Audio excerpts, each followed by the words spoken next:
there, good morning. It's Monday, and yes, it is Monday. I have my headlamp on because, sometimes when you're inside looking out, it looks dark, but it's not dark. Floyd's here. I put on his flashy collar, but I feel like we could see each other without all that extra stuff, but that's all right. So, on this day in history, 75 years ago, is when the Red Army marches into Auschwitz. They've already been to Warsaw and Krakow, and now they're coming down onto Auschwitz.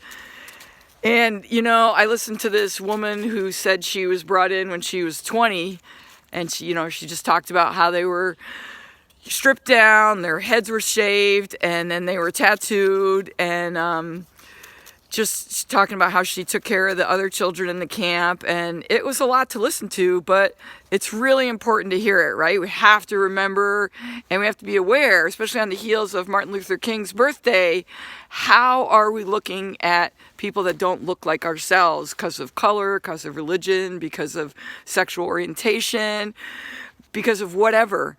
How do we see each other, and are we getting better at this?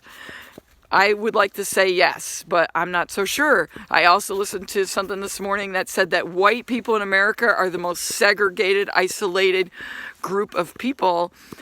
And I think that a lot goes back to how, do you remember the rules of the banks in the red line districts?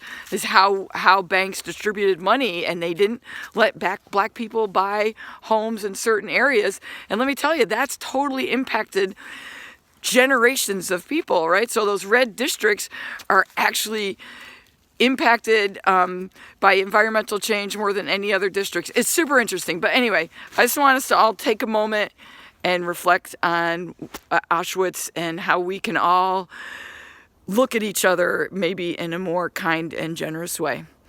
So the weather today is, it's going to be just in the mid-30s, lots of clouds, a little snow flurries this morning, not amount to much. Get outside, do something fun, say hi to your neighbor. I'm out, bye-bye.